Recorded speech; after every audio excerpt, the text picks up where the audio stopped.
Alors attention, pour l'instant j'ai fait une seule vidéo, d'abord parce que j'ai pas le temps, ensuite parce qu'il fait très très chaud et que j'ai la flemme d'en faire deux, parce qu'à chaque fois il faut que je clique sur une vingtaine de boutons pour faire une production terminale, d'accélération, de trafic de voix, etc. Donc pour l'instant je traite deux sujets qui n'ont absolument rien à voir en une seule vidéo, que je séparerai peut-être plus tard. Tout simplement. Si j'y pense, de toute façon, je rappelle, je suis archiviste, je ne suis pas influenceur. Le premier sujet, il est très simple, c'est un musulman confirmé, enfin en tout cas je vais faire cette hypothèse, un postulat que je vais prendre, la question n'est pas de mesurer son islamité, qui a dit: je demande instamment au futur président d'interdire le voile dans l'espace public, et alors il associe son message à une LFiste voilée qui se déclare, qui se revendique lesbienne, et un mec, les deux sont grassouillés, pas très élégants, et troll, enfin font du LFisme.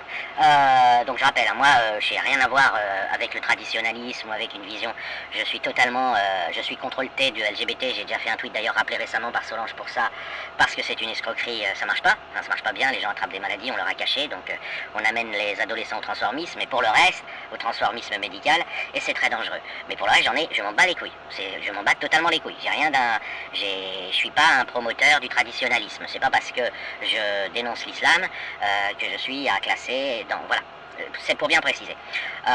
Et mon opinion n'a d'ailleurs aucune importance, mais c'est juste pour bien préciser, parce que voilà, souvent on classe les gens, ah oui, encore un droitard qui nous dit que l'Occident est décadent, bon moi non, je dis pas ça, voilà. Par contre, l'arobase que je cite, lui, il est traditionnaliste revendiqué, et il est musulman, et son islamité ne fait pas de doute, a priori, ou alors il joue très bien son rôle, et dans ces cas-là, ça revient au même.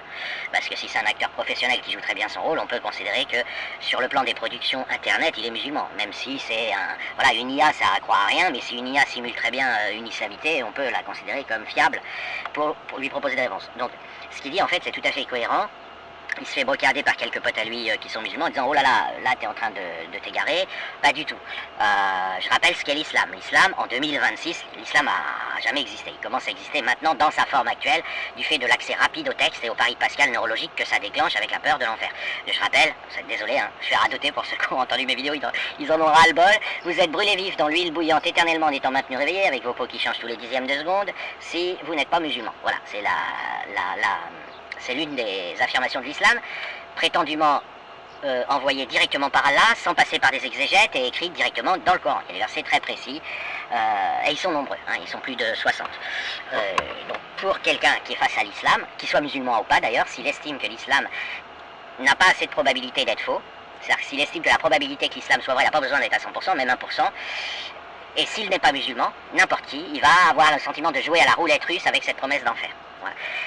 Voilà, j'ai fait des vidéos là. Donc quand vous êtes musulman, vous avez à vous positionner par rapport à ce qui va se passer après votre passage sur Terre. Ok, le passage sur Terre étant présenté, ça s'appelle la dunya en islam, et tous les prédicateurs, tous les fondamentalistes, tous les littéralistes et tous les textes diffusés sur internet, je rappelle, je parle de l'islam en 2026, vous disent que vous êtes amoureux de la dunya, que vous succombez à vos passions, etc. Et que à ce titre, Allah va vous appliquer le verset Sourate 2, verset 85, il va vous qualifier de munafik et il va vous envoyer brûler vif dans une huile encore plus chaude que les mécréants, c'est-à-dire dans du métal fondu, bon, bref. Donc voilà le positionnement du musulman. Donc quand vous êtes confronté à un pays comme la France, qui est, moi je suis, je rappelle, je suis un total islamophobe, j'habite un pays qui est islamophobe et j'entends ici, par islamophobie, le droit au blasphème. Je ne tombe pas dans le piège habituel des gens qui essayent de faire passer l'islamophobie pour quelque chose de négatif. L'islamophobie, c'est l'opposition à l'islam, ok, tout simplement, l'opposition intellectuelle à l'islam. Et l'objectif d'un islamophobe saint d'esprit, c'est d'essayer de convaincre les musulmans que l'islam est faux, et qu'un musulman n'ira pas en enfer s'il cesse d'être musulman, voilà. Donc, et ça s'arrête là, même s'il faut dépenser beaucoup d'énergie, c'est la position. Vous êtes dans un pays islamophobe qui ne le sait pas lui-même. Moi je le dis, ça fait plaisir aux musulmans quand je dis que la France est islamophobe. Bon, ils devraient pas, mais c'est pas important, ça devrait pas leur faire plaisir, mais en réalité, la France ne se sait pas elle-même islamophobe à cause justement des arnaques qui essayent de mélanger les hommes et les idées, les individus et les idées. Un musulman rationnel, il va dire qu'il préfère un divorce consommé que des gens restant ensemble, fondant leurs problématiques et leurs échanges sur des ambiguïtés, des hypocrisies, des non-dits, et s'entretuant, s'entre-déchirant, se haïssant, etc. Par ailleurs, donc, quand vous êtes dans un pays, parce que quand je dis que la France ne se sait pas islamophobe, c'est parce que j'ai une évaluation un peu grossière, mais étant donné mon enquête, il n'y a personne au monde qui a... Je suis dans les records du monde, je vais être très prétentieux, des gens qui ont écouté à plein temps pendant 6 ans, là... tous les spaces musulmans, tous les échanges musulmans sur TikTok, tout, j'ai tout balayé, et y compris les non-musulmans parlant d'islam. Et et un truc que les gens ne savent pas encore, c'est, d'ailleurs je mettrai un lien, ce sera plus rapide, c'est que leurs enfants visionnent des vidéos qui font la promotion de l'enfer islamique. À longueur de journée, il y a plusieurs milliards de vues par an, sur la tranche d'âge 12-25. Évidemment, ça ne touche pas que les petits musulmans, mais quand bien même ça le ferait, il y aurait de quoi s'interroger, parce qu'a priori, un enfant n'est pas musulman. On est musulman que quand on croit que le Coran vient de Dieu, que Mohamed est son prophète, etc. Donc un enfant, lui, il croit rien du tout, donc il n'est pas musulman, même s'il vit dans une famille musulmane et que ces vidéos sont destinées à le convaincre de bien se soumettre à l'islam et de bien respecter les préceptes islamiques. Et ces vidéos vous montrent des hurlements de gens en train de brûler dans le feu, elles font des milliards de vues. Évidemment, les enfants, ils aiment bien les films d'horreur, mais quand plus de 0,5 à 1% des parents vont s'apercevoir, des parents français, laïcs, depuis des centaines d'années, enfin notre ADN il est absolument, n'a plus rien à voir avec les religions, ils vont s'apercevoir que leurs enfants subissent ça, je vous dis même pas, vous n'êtes pas prêts. Vous n'êtes pas prêts, c'est pour ça qu'on vit une période un peu de turbulence. Donc un musulman qui a compris la signalétique, un peu algébrique, un peu froidement, il va dire un pays qui va interdire le voile, ça avantage tout le monde, y compris les musulmans. Alors c'est pas forcément l'intention de cet influenceur, je suis pas en train de lui prêter ce que je dis, c'est ma vidéo, et je dis ce que moi j'ai déjà répété sur des plus d'une dizaine de vidéos. C'est tout bénef, et je ne le dis pas, je ne le sors pas de mon chapeau, j'ai écouté les espaces, j'ai interviewé, j'ai testé. La musulmane, puisqu'il s'agit du hijab, on va prendre l'exemple du hijab, moi je m'en tape du hijab. Le hijab c'est juste une pancarte, c'est juste un t-shirt avec marqué l'islam est vrai. Mais la musulmane, imaginons un pays qui a interdit ça, qui classe l'islam en X, c'est-à-dire pornographie, drogue, alcool. Et donc qui interdit la promotion, comme les paquets de cigarettes qui maintenant doivent être tout noirs, qui interdit la promotion de l'islam. Donc qui interdit en particulier le hijab, puisque le hijab c'est une pancarte disant que l'islam est vrai, publicitaire. La musulmane, elle se retrouverait dans l'illégalité, elle aurait peut-être une amende ou une peine de prison, une sanction quelconque judiciaire, si elle contrevient à la loi du pays. Et bien du coup, en ne respectant pas le précepte islamique de se mettre un hijab, elle commet un péché beaucoup moins important. Les comptes à rendre qu'elle aura au jugement dernier, puisqu'elle y croit pour éviter l'enfer, seront beaucoup plus tendres. Allah lui dira: pourquoi as-tu respecté les lois de ton pays? Tu sais qu'il fallait porter un hijab et tu ne l'as pas fait. Ben, elle pourra répondre: ouais, mais je voulais... Voilà, c'était ça ou la hijra. Alors après, ils pourront discuter de hijra, mais on sera sur un terrain connu, sur un terrain balisé, avec des textes et des débats dans tous les sens sur la hijra. Mais à tout le moins, le jour du jugement dernier, faut des versions très très fondamentalistes de l'islam, à la Haroun Sacha Bounou et compagnie, frère en blanc, pour dire il fallait porter le hijab, aller en prison quand même. Voilà. Bon, non, ça, c'est pas le positionnement d'un islam courant. Enfin bon, j'ai pas envie de renvoyer à mes autres vidéos spécialement. Vous voyez ce que je veux dire, quoi. Alors que c'est très pernicieux, parce que si vous dites on autorise le hijab dans un pays comme la France par exemple, au nom de préceptes divers et variés, et en foulant du pied le fait que le chantage à l'enfer est un chantage. Et donc pénalement interdit par l'article 312 du Code pénal. Donc vous voyez, l'article 1er de la Constitution française est prioritaire sur le Code pénal, mais vous avez les deux s'entrechoquent qui se contredisent, puisque faire un chantage réussi comme ça, on va pas se mentir, ça réussit assez bien le chantage à l'enfer, c'est ce qui permet à l'islam d'exister encore aujourd'hui, et en plus de se renforcer aujourd'hui par l'accès au texte, est incompatible avec la liberté d'expression. C'est-à-dire que quand on fait du chantage, on n'est pas dans la liberté d'expression, on est en train de priver les autres de leur liberté, de penser, d'expression, de vivre tranquillement. Parce que toute personne un petit peu trop irradiée par une propagande islamique, à un moment donné, elle va être gênée parce qu'elle va être obligée d'être sûre que l'islam est faux pour pas devenir musulmane. Et donc on est dans un décalage total. Là où quand on vous propose la théorie des cordes, vous êtes tranquille, vous pouvez grignoter des cacahuètes et réfléchir. Quand on vous propose l'islam en insistant, si on vous irradie, si vous subissez cette propagande qu'on subit continuellement actuellement sur Internet de la part de l'islam, pour refuser de vous convertir, il faut construire la certitude que vous n'irez pas en enfer, que l'islam est faux. C'est-à-dire que c'est pas, je crois que l'islam est vrai, je me convertis, je pense il est probablement faux, je ne deviens pas musulman, ça se passe pas du tout comme ça. C'est, j'ai besoin d'être sûr que l'islam est faux pour pas me convertir, parce que ça déclenche un pari de Pascal neurologique avec des incidences médicales, corporelles, vos cellules du pied ont peur d'aller en enfer. C'est un gros problème pour le musulman qui à un moment donné s'interroge pour apostasier, c'est que de toute façon, les cellules de son pancréas, de son estomac vont l'empêcher dans un premier temps d'aller vers l'apostasie. Son cerveau seul ne décidera pas. Les cellules de votre corps, elles n'ont pas une connaissance extra-cerveau, si vous voulez. Contrairement à ce que beaucoup de gens disent, les cellules savent, même si mon cerveau ne sait pas. Oui, elles savent des trucs, mais si vous les avez éduquées dans l'idée que l'islam est vrai, vos cellules, elles ont intégré cette idée, elles ont envie. Donc, vous leur avez retiré la mort de leur système de, si on peut dire qu'une cellule réfléchit, mais en plus, vous leur avez promis de brûler vive. Ça leur fait peur à vos cellules, et votre pied, il n'a pas envie d'aller en enfer, donc même si votre cerveau décide d'apostasier, votre pied va le rappeler alors. C'est une image, mais j'en ai déjà parlé. Bref, Donc au nom de principes débiles voilà, de liberté de conscience, de je sais pas quoi, ça, il n'y a aucune liberté là-dedans, puisque c'est une captivité, en autorisant le hijab, vous placez les musulmanes qui ne le portent pas dans la position de non pas rendre des comptes au pays, aux lois du pays, mais rendre des comptes à l'entité islamique oppressante. C'est aussi simple que ça. Et qu'est-ce que va lui dire l'entité islamique oppressante? Elle va lui dire, tu vas aller en enfer, ma petite. Et puis elle en a des vidéos, je peux vous en mettre, on est à plus de... je dirais 20 milliards de vues sur ces thématiques. Hein. Là, tout à l'heure, je parlais de quelques milliards de vues, 3 à 4 milliards de vues par an sur l'enfer, mais sur l'enfer direct, mais les milliards de vues qui infligeaient aux gamines toute la journée, aux musulmans toute la journée, ce qu'ils appellent les rappels des influenceurs, on est sur plusieurs dizaines de milliards de vues. Je peux faire le décompte, hein, je peux vous faire le calcul.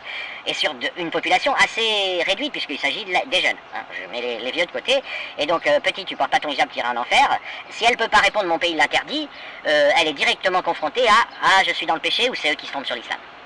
Vous voyez, c'est très dégueulasse, c'est très dégueulasse. Et moi, je vais vous surprendre, mais je vais surprendre les 3 vues que je vais faire, mais je rejoins Ouria Boutelja quand elle dit la gauche nous a bien niqué en disant le hijab doit être autorisé, mais ça doit être un choix libre. Et Ouria Boutelja rappelle le hijab n'est pas un choix. Je m'appartiens pas. J'appartiens à l'islam, j'appartiens à ma famille, à ma communauté, à l'islam en premier, à ma famille en deuxième, à ma communauté en troisième, et ma communauté étant la délégation islamique. Voilà, et quand je mets le voile, c'est parce que j'y suis obligé. C'est pas parce que c'est un choix. Et avec l'invention de ce concept, tu dois être libre de te voiler ou non, mais en tout cas, on ne doit pas t'en empêcher. Elle a dénoncé comment comment le gauchisme avait réussi, d'une certaine manière, à niquer une partie de la Oumma française avec ces idées-là. Donc là-dessus, je la rejoins. Elle a tout à fait raison. Les adolescentes qui portent un voile et qui s'enveloppent comme ça dans des tissus, c'est pas un choix. Elles veulent pas aller en enfer. Il est totalement incroyable d'appeler ça un choix. Voilà. Donc, quand vous avez un pays qui interdit le hijab, le divorce est consommé, et vous avez des gens, s'ils veulent rester, ils vont dire, eh bien, mon pays m'interdit de porter le hijab, je ne le porte donc pas. Donc, d'une certaine manière, vous dormez mieux parce que votre péché, il est obligatoire. Il est rendu obligatoire par le pays que vous habitez. Ok. On pourrait d'ailleurs faire des remarques similaires pour aller à la piscine. Vous avez des règles d'hygiène qui commandent de ne pas venir en caleçon, enfin en caleçon, genre en short et tout, faut des moules bites dégueulasses d'ailleurs. Moi, j'aime pas trop aller à la piscine à cause de ça. Et pour les femmes, pareil, hein, avec tous les débats sur le burkini et tout le tralala. Donc, j'ai traité cette première partie pour dire la cohérence et la pertinence et d'ailleurs la non-originalité. Il y a énormément de gens qui pensent comme frère Jean-Luc, hein, c'est son arrobase. Il y a énormément de musulmans qui pensent comme frère Jean-Luc, mais ils sont pas sur Twitter parce qu'ils sont une autre catégorie de vie quotidienne, ils travaillent, etc. Mais je peux vous amener des armées de Shibani et même là pour le coup, pour certains aspects, ce sera que des Shibani que je pourrais vous amener. Mais là, pour le coup, j'ai une discussion avec un président de syndicat qui a moins de 40 ans, en tout cas peut-être juste un peu plus, un musulman, car voilà, on le voit, hein, il est pas petit ni maigre, entouré dans une assemblée de musulmans qui disait qu'il fallait interdire le hijab, pour les mêmes raisons que cet arrobase. Et c'est des mecs, je peux vous dire qu'ils sont pas sur Twitter, mais c'est pas des... Et voilà, ils parlent en responsabilité, hein, ils parlent en conseil d'administration, je vais pas trop en dire, ils parlent en réunion, ils sont filmés, après d'autres peuvent éventuellement les diffuser, mais en général c'est pas diffusé parce que c'est très ennuyeux, et c'est très... on dort quoi, mais là sur ce coup-là, tout le monde s'est un petit peu réveillé, c'est des mecs qui disent... alors ils ne donnent pas les explications que moi je viens de donner, mais... ça s'en rapproche un peu, vous voyez, ils disent pourquoi tergiverser, mettre les gens dans des positions, c'est très bien toute la guerre qu'il y a autour de ça et toute la récupération islamo-gauchiste, hein, je rappelle, l'islamo-gauchiste, c'est une alliance avec le djihad pour renverser le libéralisme.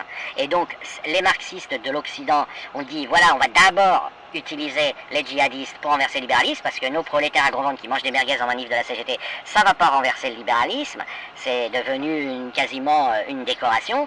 Par contre, le bon Moudjahidine, il va lui les capitalistes, il va leur niquer leur mère, et après, une fois qu'on aura le pouvoir avec eux, on les fera apostasier en leur expliquant que l'athéisme et ils doutent de rien, si vous voulez, les islamo-gauchistes, ils doutent de rien, puis de toute façon, ils savent que, enfin, ils sont un peu dans un nihilisme destructeur, parce qu'ils n'ont rien à proposer pour après sur le plan économique, donc voilà.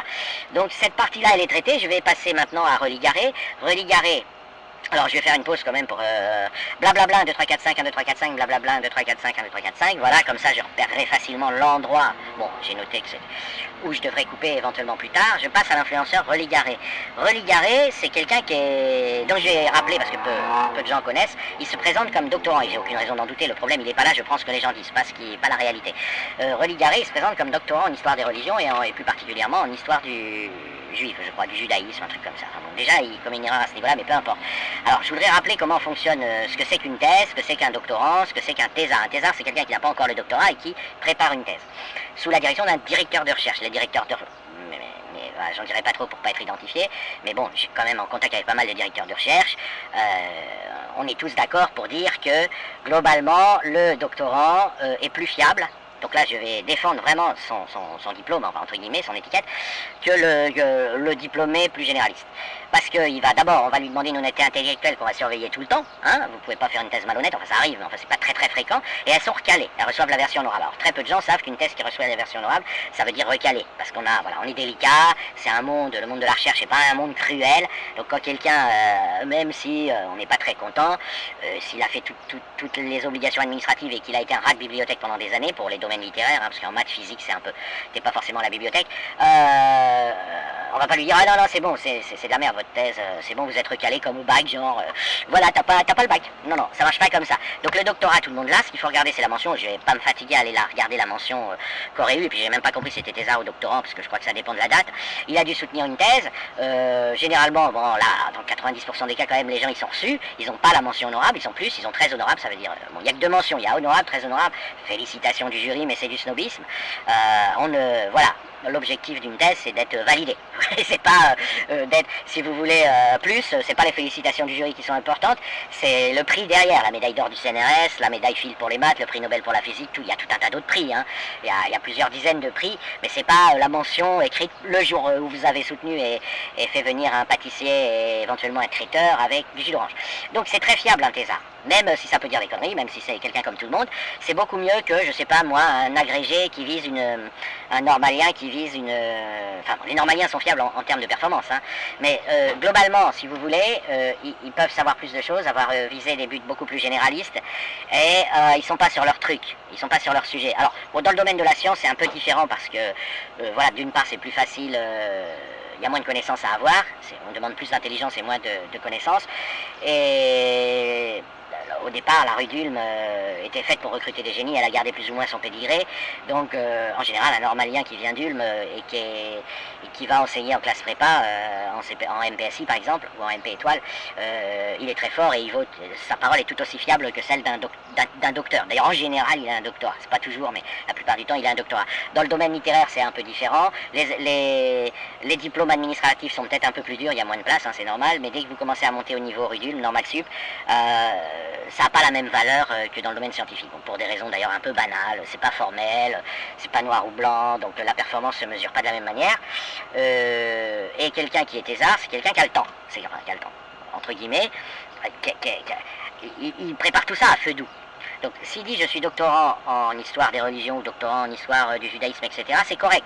Ça veut dire que tout ce qu'il va dire est parfaitement fiable, et surtout, il a pris le temps. Il n'a pas fait en même temps une agrégation d'hiéroglyphes, en même temps il a étudié l'histoire des Mayas, en même temps il fallait qu'il passe une agrégation de lettres classiques mélangée avec l'histoire et tout ce que vous voulez. Non, non, il fait que ça, il est tranquille et voilà, il va défendre des... Donc on est sur quelqu'un de fiable qui a les connaissances. Et j'ai regardé son TikTok vite fait, j'ai récupéré peut-être 20 ou 30 vidéos en stock. C'est intéressant ce qu'il dit maintenant. Il sait Après, je suis pas, hein, je peux me tromper sur sa production parce que je vais pas tout écouter entièrement. Hein, j'ai juste vite fait essayé de comprendre ses biais. C'est un gars qui s'est senti victime d'injustice à la suite d'une vidéo. Je sais même pas pourquoi il dit qu'elle a été bannie d'ailleurs. Or cette vidéo, j'arrive pas à me rappeler ce que j'ai fait parce que c'était au petit déjeuner. Je l'ai trouvé en fait la vidéo. Donc voilà, j'ai eu la vidéo. Alors peut-être qu'il a fait un appel et puis ça a été réhabilité. Bref, il n'y avait rien de méchant dans sa vidéo, mais il y a un gros biais. Et je l'ai mentionné, je sais pas s'il verra parce que je suis pas du tout quelqu'un qui fait des vues, mais il y a un gros biais. Vraiment, c'est un truc que j'ai fait des dizaines et des dizaines de vidéos pour essayer de corriger, ça prend pas bien, même les gens qui m'ont écouté, des fois je les réécoute, on a l'impression qu'ils veulent pas, qu'ils s'enflemment. Parce que la simplicité n'est pas, et le caractère formel des choses n'est pas gage de durée et de complexité dans l'exposé, dans les échanges internet. On brille, on a besoin de complexité, on a besoin d'échanger, de montrer qu'on est fort, qu'on est cultivé, tout ça. Et donc effectivement, ce que je rappelle régulièrement va être laissé de côté, même par des gens qui sont d'accord. Mais alors que c'est fondamental, c'est le résultat de ma dernière année d'enquête. Je rappelle que j'avais terminé sur l'islam il y a un an et demi maintenant, et j'ai voulu explorer la substance nazie. C'est-à-dire comment l'islam catalyse le nazisme non musulman. Et donc là, j'ai été de surprise en surprise, et j'ai découvert des trucs qui sont quand même vraiment robustes. C'est-à-dire vous pouvez les redire autrement et même très mal les dire, de toute façon on va comprendre la même chose, et de toute façon le phénomène on va l'observer dans la société. Donc voilà ce qui se passe. Ce qui est normal pour Religaré, il convoque ses connaissances, il les expose au public, je ne sais pas s'il gagne de l'argent avec, j'en sais rien, mais enfin, il n'a pas l'air non plus de faire des dizaines de millions de vues, donc il ne doit pas gagner grand chose. Il partage, c'est bien, je veux dire, c'est bien de partager, honnêtement, les gens qui partagent, ils sont plus ou moins bénévoles, même s'ils sont un tout petit peu payés par les quelques argent qu'ils peuvent un petit peu récupérer, mais il partage son point de vue, alors là, totalement normal, de connaisseur de l'histoire et un peu plus, parce que c'est pas, voilà, sinon les gens vont croire, il connaît ses dates, il connaît Marignan en 1515, non, il connaît un peu plus, il y a une cogitation, même si c'est pas du tout une science, il y a une réflexion. Le problème, c'est ça le fait tomber exactement dans le piège antisémite, enfin, que la sphère, les méchants, on va les appeler les méchants, les antisémites, pour faire simple, mais c'est général dans l'histoire humaine, le méchant fait faire le travail par le gentil en grande partie. Et donc, s'ils peuvent déléguer à une personne qui, sans s'en rendre compte, va véhiculer l'élément toxique, ils sont très contents les méchants. Que ce soit des mafias, que ce soit des escroqueries, que ce soit ceci, que ce soit cela.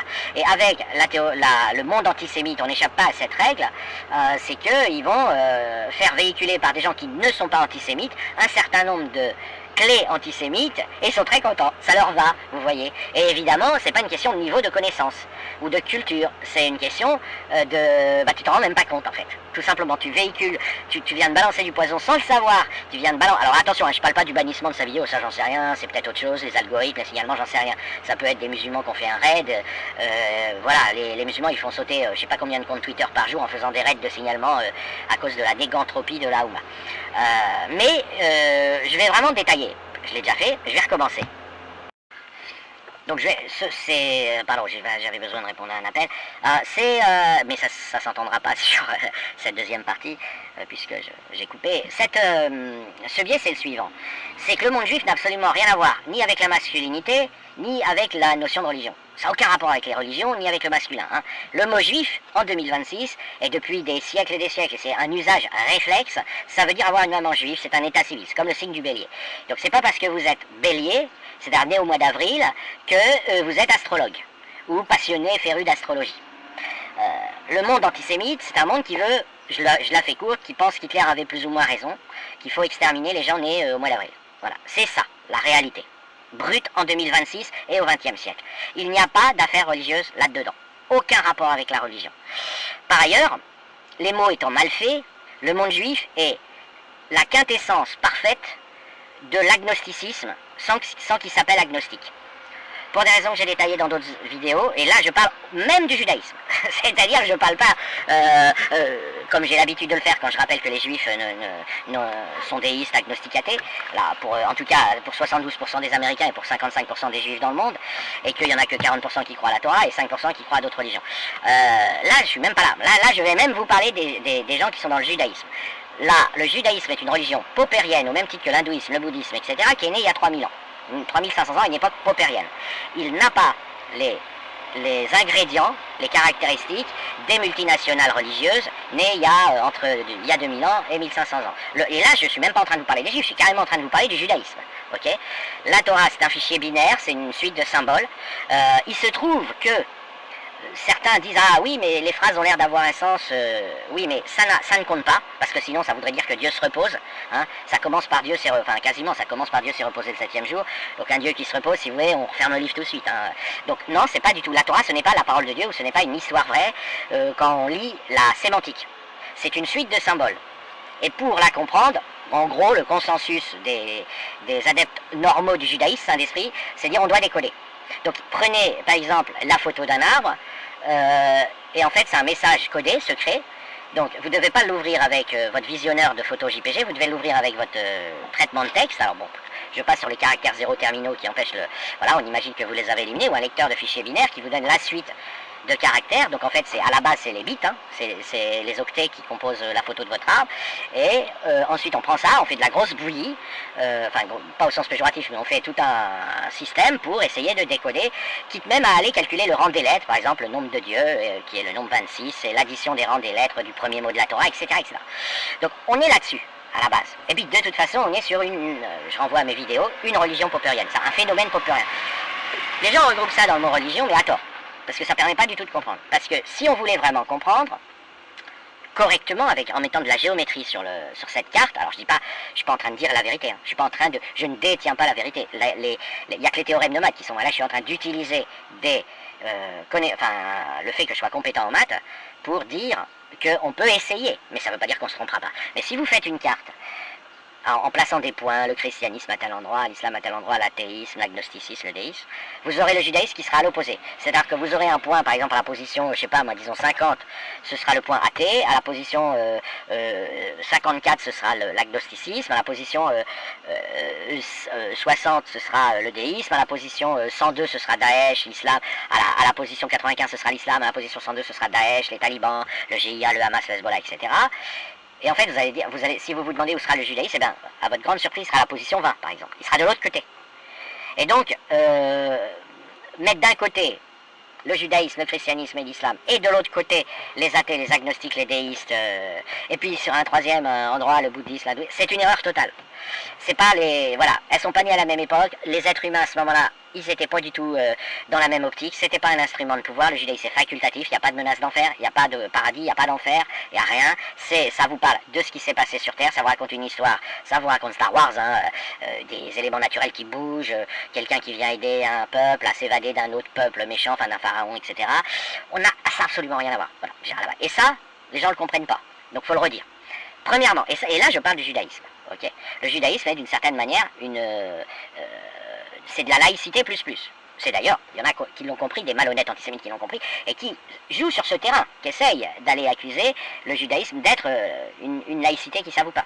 Mais il y a un fondement technique à ça, c'est que c'est né il y a 3500 ans, on sortait de, allez, à la louche je vais dire, 100 000 ans, je ne sais pas si vous vous rendez compte, 100 000 ans d'animisme, c'est-à-dire de recherche de l'être humain, qui à cette époque était modeste, hein, il y a 50 000 ans, 100 000 ans, il allait demander au volcan, sois gentil, ne nous envoie pas de lave sur la gueule. Il allait demander à l'orage. Aujourd'hui, on considère que qu'ils sont pas vivants, ces éléments naturels. Mais ça, c'est pas venu tout seul. Les éléments naturels, c'était des interlocuteurs de l'être humain dans un temps reculé. Et donc l'être humain, il essayait de négocier. Il voyait un orage qui allait lui faire du mal. Et il lui parlait, vous voyez, il parlait à l'orage. Il disait, putain, merde, je t'en supplie. Et il faisait des sacrifices. Je te donne un enfant à manger, je te donne mon chien à manger. Et tout, il déposait au pied du volcan des sacrifices en espérant amadouer la méchante entité qui allait s'énerver. Donc on avait une autre démarche, une autre relation à la nature, beaucoup moins prétentieuse. Et si vous, à l'époque, si vous croisiez une voiture, il n'y avait pas de voiture. Mais admettons, on téléporte des voitures à cette époque-là, les tribus humaines seraient venues lui parler, il l'aurait touché, il lui aurait donné des petits coups de pied dans les pneus, ils auraient essayé de lui poser des questions, ils auraient vu qu'il ne répondait pas, il se serait éloigné. Alors, il répond pas, elle fait la gueule, la voiture et tout. Il faut vraiment comprendre. Nous, on est très prétentieux aujourd'hui, on se croit supérieur aux animaux. Et bon, ça, c'est déjà un grand problème parce que on est en train de commettre, en tant qu'être humain en général, le plus grand génocide de toute l'histoire de la planète. Hein. On massacre les animaux, il n'y a pas d'équivalent. Mais en plus de ça, d'un revers de la main, quand vous voyez un volcan, le soleil, la lune, un arbre, un arbre, on a reconnu qu'il était un peu vivant, mais enfin, et voilà, dans notre immense générosité, on accorde un peu de vie aux arbres et aux fleurs et aux végétaux, mais globalement, on n'a pas toujours été cons comme ça. Je veux dire, il y a une époque, on était modeste, et quand on croisait un tronc d'arbre ou un caillou, on lui disait bonjour, j'exagère un peu, mais c'est pour faire comprendre, on était animiste, pas au sens de la définition officielle, mais au sens, on avait un comportement d'interaction, voilà. Et depuis qu'on fait de la physique et tout, on discute, on est redevenu animiste, mais on va dire qu'on a perfectionné nos outils pour échanger avec Dieu. C'est d'ailleurs la nature, hein, le vrai Dieu, le Dieu du déiste. Et donc on construit le CERN, on investit 3 000 milliards d'euros dans la science, je peux vous dire qu'il n'y a aucun livre religieux dans les bureaux des scientifiques. Or, si vous prenez le bouddhisme, l'hindouisme et tout un tas d'autres trucs qui ont probablement disparu, et le judaïsme, ils sont nés à cette époque. Donc, on n'était pas là, on va faire du business, on va inventer une religion, on va dire aux gens qui vont en enfer, comme ça on va les asservir. Et ça, c'est pas une multinationale conquérante, le judaïsme. C'est qu'on y croit, qu'on n'y croit pas, c'est en tout cas pas, l'objectif, c'est pas de conquérir et de faire peur à des foules pour les réduire en esclavage et les faire obéir. Hein. Je rappelle qu'aujourd'hui, le principal ennemi de la lutte contre l'islam, c'est dirigeants des pays musulmans qui ne sont eux-mêmes pas musulmans, hein, en général ils ne le sont pas, c'est très rare que des élites soient musulmanes, qui disent non mais moi nous on veut bien, par exemple Mohamed Ben Salman il dit à l'Occident, moi je veux bien désislamiser mon pays, mais derrière faut savoir que nous on fait travailler les gens pour une bouchée de pain en leur disant qu'ils iront au paradis. Et qu'en plus les riches iront en enfer. Alors vous imaginez, pas de manif, pas de revendication de congés payés, pas de revendication de droits de l'homme, etc. C'est endure la souffrance sur terre, gagne ton paradis. Et puis ça tombe bien, on a du boulot à te donner, tu vas bosser jusqu'à 23h tous les jours et te lever à 5h du matin et tu vas aller tailler du bois, des pierres, etc. Voilà, dans le monde, l'économie musulmane consiste à faire croire à des gens que leur vrai salaire c'est le paradis. Et non pas les 3 copecs, voilà. D'où tout le reste. Et d'où surtout que c'est une banque centrale, et j'ai même calculé une évaluation avec des actions entre 50 000 et 200 000 milliards d'euros par an. C'est-à-dire, enfin non, pardon, pas par an. En tout. C'est-à-dire, c'est presque aux alentours de 10% de la totalité des encours monétaires mondiaux, hein, qui s'élèvent à 1 million de milliards d'euros. Il y a 1 million de milliards d'euros en circulation sur Terre, environ, entre 1 et 2 millions. Eh bien, c'est presque 10%. Cette arnaque du faire croire aux gens que bosse comme un taré, t'iras au paradis, c'est ça ton salaire. Ça, c'est né en 600. Avant, il y a eu la multinationale chrétienne, donc la première escroquerie qui est née un peu avant. Mais c'est une autre époque, ok? Donc voilà, donc déjà rien que sur le judaïsme, on n'a pas regroupé ça en religion et avoir des gens qui font des thèses ou des historiens et tout. Déjà l'erreur, elle est à la base, elle est à la base. Vous voyez, elle est à la base. Maintenant, le deuxième point, le piège dans lequel on peut tomber, et c'est là maintenant je vais traiter le sujet de Rudy Garret. Il avait fait une vidéo, on voyait un gars, un coiffeur, en fait on voyait des Neturei Karta, quoi. Et on voyait un enfant Neturei Karta se faire coiffer par un coiffeur Neturei Karta, il se faisait faire des petites bouclettes. Donc, ou ce qu'on appelle les juifs orthodoxes, c'est-à-dire des ultra religieux du judaïsme, des ultras du judaïsme, des fondamentalismes du judaïsme. Donc déjà, il faut que ça ait un sens ce truc parce que c'est un peu compliqué. Parce qu'être un fondamentaliste d'une religion popérienne, c'est quand même pas la même chose. Il n'y a pas d'enfer, il n'y a pas de paradis, il n'y a rien, il n'y a pas d'enjeu en fait. Voilà, vous faites ce que vous voulez, vous n'arriverez à rien dans l'au-delà. Donc c'est assez discutable. Déjà leurs motivations sont pas autant à craindre que celles du musulman, qui lui veut se faire euthanasier dans le cadre du djihad pour aller au plus haut niveau du paradis. J'ai fait plein de vidéos là-dessus. Donc même un musulman modéré sera toujours tenté de vous forcer à l'euthanasie. Rien à voir avec le judaïsme. Du coup, qu'est-ce qui se passe? Donc il fait une vidéo un petit peu sur les Neturei Karta, il dit en plus, ils sont pas sionistes. Donc il vient servir une clé typique de l'antisémitisme, c'est d'essayer de faire croire que l'antisionisme et l'antisémitisme seraient des choses différentes. Elles ne le sont que sur le papier, d'un point de vue strictement logique. Mais en pratique, les antisionistes non antisémites qui auraient pu exister, ils sont partis en courant devant la vague hystérique des antisémites qui ont occupé le terrain. Ils ont dit on ne veut pas être avec eux, donc du coup bon, on était antisionistes, mais c'est bon, on va vaquer à nos occupations, on va faire autre chose, parce que non, on n'est pas avec ces gens-là. Donc du coup, des antisionistes qui ne sont pas antisémites, vous en voyez plus dans le paysage public. Ça n'existe tout simplement pas. Maintenant, ça existe en théorie sur 1 ou 2% des gens. Donc c'est déjà pas beaucoup, mais en plus ils ne peuvent pas s'exprimer, parce qu'ils ne veulent surtout pas mêler leur voix aux nazis. Maintenant, donc, ce qu'on a, qu'ils font, la propagande qu'ils font, c'est les semaines paires, ils dénoncent les Neturei Karta en faisant passer les juifs pour des gens qui sont copains avec les Neturei Karta. Alors que j'ai mis des vidéos dans ma TL où on voit des Israéliennes fouetter des Neturei Karta pour qu'ils rentrent chez eux, qu'ils arrêtent de mettre du bordel avec leur propagande religieuse. Mais ça, évidemment, ce genre de vidéo n'a pas fait 1 milliard de vues, hein, ça c'est peu connu du grand public. Donc, les semaines paires, ils font croire que les juifs, c'est des Neturei Karta, ils vous disent, ouais, ils poursuivent un but messianique, enfin, on connaît la propagande nazie. Et les semaines impaires, ils disent, oh, regardez, il y a vraiment des juifs humanistes, antisionistes contre Israël, c'est les Neturei Karta. Donc, vous voyez, bon, je ne vais pas aller plus loin dans la... Mais en tout cas, vous avez, à la base, un problème de mécano très simple. C'est que la sphère antisémite, nazie hein, en fait, l'antisémitisme c'est juste la banlieue du nazisme, elle veut absolument faire croire qu'elle est judéophobe.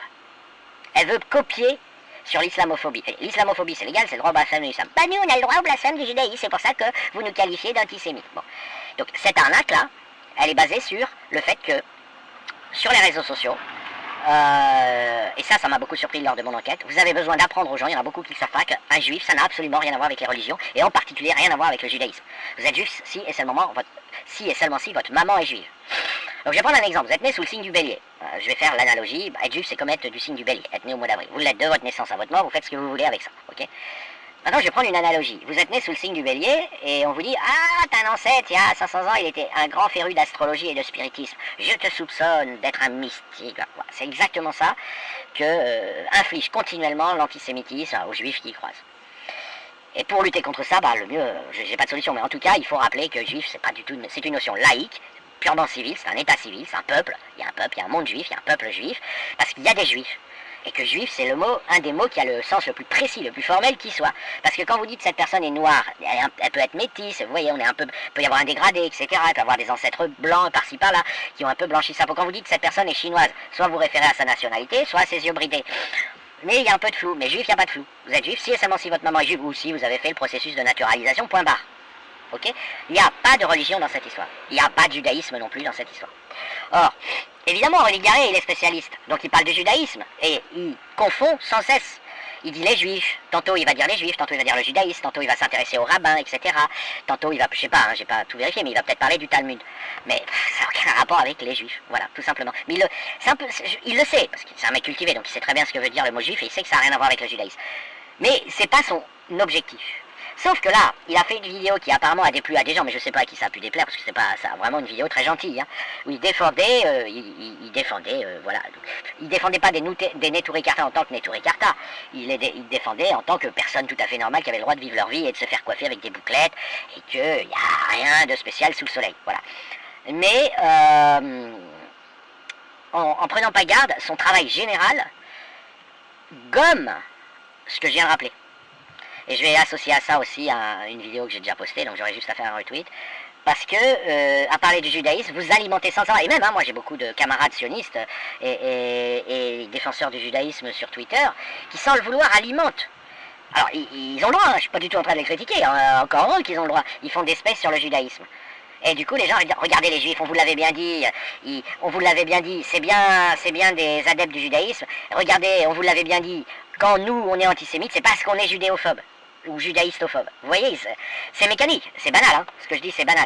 Mais là, le remède à ça, hélas, ce serait d'exagérer dans l'autre sens et dire, le judaïsme, je connais pas, la Torah, je connais pas, le Talmud, je connais pas.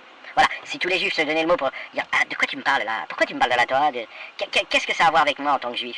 Évidemment, ce serait un peu exagéré, mais ce serait la bonne démarche à avoir. Ça n'arrivera pas, mais ce serait la bonne démarche à avoir.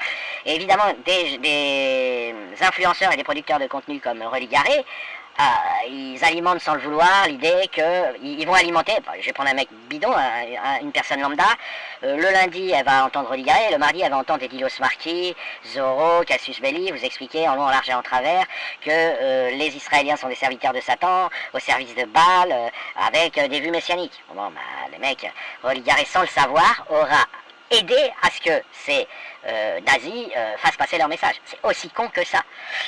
Voilà, c'est pas lui, il a rien fait de mal, mais il est tellement dans son domaine de prédilection qu'il n'est pas au courant que la vraie judéité n'a rien à voir. Moi, j'utilise comme définition de judéité le fait d'être juif. Hein. Donc, par définition, je dis, judéité, c'est l'ensemble des juifs, c'est le fait d'être juif. Donc, ça n'a rien à voir avec le judaïsme. Le judaïsme, c'est les 24 livres, les 5 de la Torah, les 8 prophéties et les 11 chansons. Point barre. Et le Talmud, c'est nulle part. Le Talmud, c'est TPMP, c'est un TPMP mis par écrit, ok?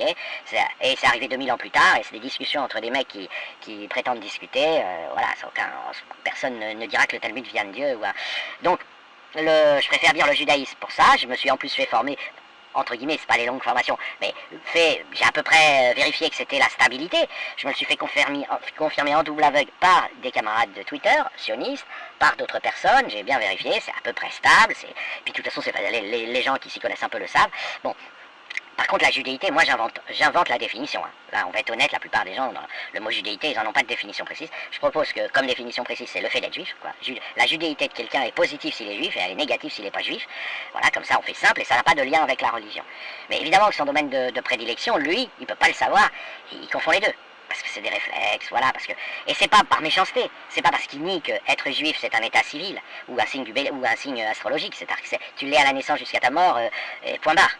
Lui, il le sait, mais c'est pas son sujet. Son sujet, c'est d'étudier le judaïsme.